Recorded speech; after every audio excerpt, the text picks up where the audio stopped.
Donc, sujet 2017. On y va. Alors, ce sujet est composé de deux parties indépendantes, A et B. Les deux parties peuvent être traitées de façon indépendante. Alors, ce jour, vous recevez dans votre magasin une cliente munie d'une nouvelle ordonnance. Elle désire renouveler sa paire de lunettes. Alors, on y va. Juliette Binocle. Elle a 72 ans. 72 ans, qu'est-ce qu'on peut dire? Très bien. 72 ans, accommodation moins. Conduite de jour et de nuit. Ok, donc elle a besoin de sa VL. Ordinateur, elle a besoin de sa VI aussi un peu. Vision intermédiaire. Et elle fait la lecture donc de sa VP aussi. D'accord, donc elle a besoin des trois niveaux de vision, hein, VL, VI, VP. Restauration de vieux meubles au sein de l'association Emmaüs. Nettoyage, ponçage, etc. 4 après-midi par semaine, elle fait. Alors, suite à l'opération de la cataracte, très bien, alors cataracte, hein. Cataracte.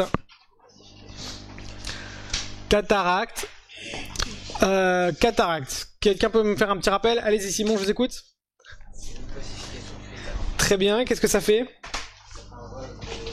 Très bien, et donc en fait au final on voit plus. En gros, du cristallin, qu'est-ce qu'il a? Il devient un peu plus sombre. Et forcément la lumière passe moins bien. Et donc on voit moins bien, on a l'impression d'avoir un voile, enfin il y a pas mal de symptômes. Alors, je vous rappelle que je vous ai envoyé un mail pendant les vacances avec toutes les vidéos de toutes les pathologies. Il y avait de tout. Donc il y avait le décollement de rétine, le glaucome, la cataracte, la rétinopathie diabétique, la rétinopathie pigmentaire, la DMLA, le kératocone, etc. D'accord, donc c'est les principales, hein, il y en a encore d'autres. Donc faudrait que vous alliez un petit peu voir cette vidéo-là qui parle de la cataracte, donc qui vous dit que les symptômes en gros c'est de la vision floue, des aberrations des couleurs, l'éblouissement et une vision un peu dédoublée, d'accord. Donc en fait on voit vraiment beaucoup moins bien, jusqu'à carrément ne plus rien voir du tout. Alors ça s'opère, on peut l'enlever, on peut corriger ça. L'idée c'est de quoi? En gros, la correction de la cataracte, en gros pour le guérir, on enlève le cristallin, en fait on le broie, on l'aspire et on met une petite lentille à la place, d'accord, qui va remplacer le cristallin. Donc forcément, alors c'est pas trop dérangeant pour les vieux parce qu'elle a 72 ans, en général ça vient chez les vieux, et vu qu'elle n'avait pas d'accommodation, c'est pas très grave vu que la lentille qu'on va lui mettre, bah ça va rien changer, elle aura toujours pas d'accommodation, d'accord. La lentille qu'on lui met ne lui permet plus d'accommoder, mais bon elle pouvait plus le faire, d'accord. Donc suite à l'opération de sa cataracte, elle vient renouveler sa paire de lunettes. Donc elle s'est fait opérer la cataracte, normalement elle voit bien, et en règle générale, qu'est-ce qui peut se passer pour la cataracte? Il y a plusieurs cas de figure. Ou bien vous dites, moi je veux voir uniquement de loin, et donc on vous corrige vos yeux. Alors c'est nouveau ces deux yeux la cataracte là, on sait pas. On sait pas. On verra ça plus tard, alors j'en parlerai un peu plus tard. Mais bon, imaginons que ça arrive aux deux yeux. Soit on corrige les deux yeux pour qu'ils puissent voir tous les deux en vision de loin et on lui rajoutera donc une petite VP pour qu'elle puisse voir au près. Soit elle dit bah je préfère voir au loin avec l'œil droit et au près avec l'œil gauche. Ou bien à l'intérieur de la lentille on met en fait en gros une lentille progressive. Et ça lui permettrait de voir à plusieurs distances. D'accord? Donc il y a plusieurs possibilités. On va voir un peu ce qu'elle a fait elle. Alors ses premières compensations ont été prescrite à l'âge de 35 ans. Elle portait jusqu'à présent essentiellement des lentilles de contact progressives. Alors à l'âge de 35 ans, on peut supposer qu'elle était pas trop myope, hein, parce que sinon ça serait arrivé plus tôt. Donc elle portait jusqu'à présent essentiellement des lentilles de contact progressives et occasionnellement une paire de lunettes à verre progressive. Donc en vérité, elle porte beaucoup de lentilles et pas beaucoup de lunettes.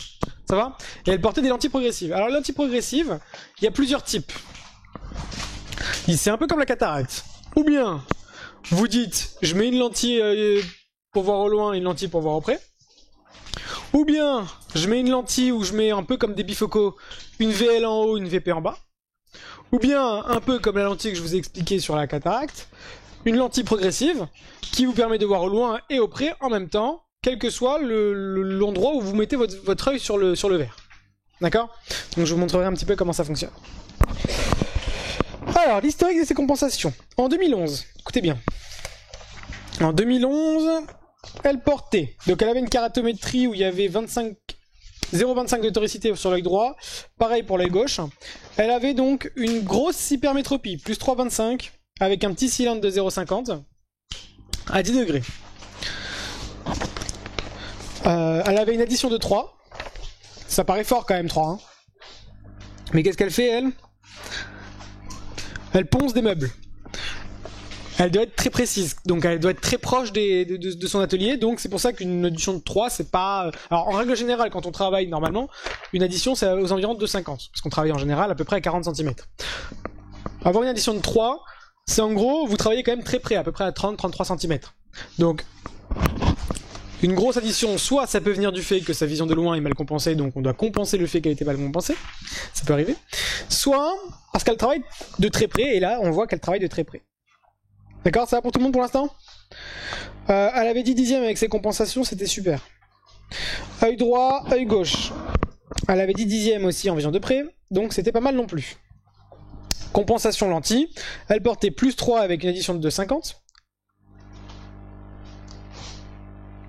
Plus 3 avec une addition de 2,50.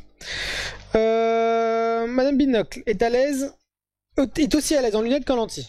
D'accord, donc il nous faut un historique de sa compensation de vision en 2011, et nous disent qu'il n'y avait aucun problème, elle voyait bien, et en plus elle avait aucune difficulté ni en lunettes ni en lentilles. D'accord, donc pour nous c'était top. Maintenant qu'est-ce qui s'est passé? On va voir ce qui se passe en 2013. Alors en 2013, on voit que la kérato elle est plus ou moins pareille.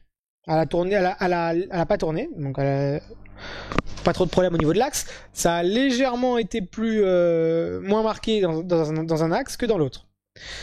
À l'autoref, qu'est-ce qui s'est passé? Alors, il y a eu un gros changement. On voit qu'il y a une évolution de sa compensation qui devient de plus en plus concave. Ou de moins en moins convexe, si vous préférez. Ça vient vous-même. Hein. À votre avis, ça peut venir de quoi, ça? Cataracte, très bien. Qu'est-ce que ça fait la cataracte, Simon? Rappelez-moi. Opacification du cristallin. Et alors, en fait, ça s'opacifie. Pourquoi? Parce que l'indice à l'intérieur, c'est plus le même. Et en fait, je vais vous donner un truc. L'indice, il augmente. Quand l'indice augmente, forcément, qu'est-ce qui augmente? Bah, la puissance de l'œil. Et donc, si la puissance de l'œil augmente, on devient plus myope ou moins hypermétrope. Vous comprenez un peu l'idée? Donc, là, sa cataracte est en train d'évoluer. Ouais, ça va? Alors pour l'instant note pas, hein, juste je fais un petit peu à l'oral et après on va voir les questions parce que c'est un sujet un peu particulier, il n'y a pas de calcul, donc forcément le brouillon il sert pas à grand chose. Alors, au niveau de son acuité, elle commence à chuter, hein. Je sais pas si vous remarquez, 7 dixièmes, c'est pas top, et même en vision de près c'est pas top non plus, d'accord? Donc là, on a une petite chute de l'acuité qui est sûrement due donc à sa cataracte, le voile qui commence à apparaître, donc on voit moins bien. Compensation lentille. Donc elle a changé de la même manière que les compensations lunettes, hein, on est devenu plus concave. Ensuite on arrive en février 2017. Alors qu'est-ce qui s'est passé? Là il y a une grosse modification de l'astigmatisme encore. Comment? Et alors là on est presque plus hypermétrope. Donc l'évolution de la myopie a encore été accentuée, d'accord? Là on arrive vraiment avec une acuité vraiment mauvaise, entre 5 et 6 dixièmes. À ce moment-là, on décide en général d'opérer. D'accord? On n'opère pas quand on a une très bonne acuité, on opère vraiment à peu près à 7 dixièmes, en dessous de 7 dixièmes je crois. Donc voilà, on est à 5 et 6 dixièmes, donc c'est pas mal. Une opération de la cataracte est réalisée en avril. Donc ça tombe bien. Et après l'opération, qu'est-ce qui va se passer? Donc en mai, elle revient et on regarde un petit peu ce qui se passe. Au niveau de ses compensations, donc elle a un léger astigmatisme, à 0, qui n'est pas très dérangeant et qui va non plus être extravagant. Elle a une légère hypermétropie, donc c'est pas non plus très très dérangeant. Sachant qu'en plus, on remarque quoi? Qu'elle est quasiment en fait dans un astigmatisme mixte. D'accord? Le CMD est quasiment sur la rétine. Donc en réalité, elle n'a pas besoin d'accommoder. Forcément, elle peut plus accommoder vu qu'elle a plus de cristallin. Donc, le travail était plutôt bien fait. D'accord? Je rappelle juste que quand on fait une opération, automatiquement on insère quelque chose dans l'œil.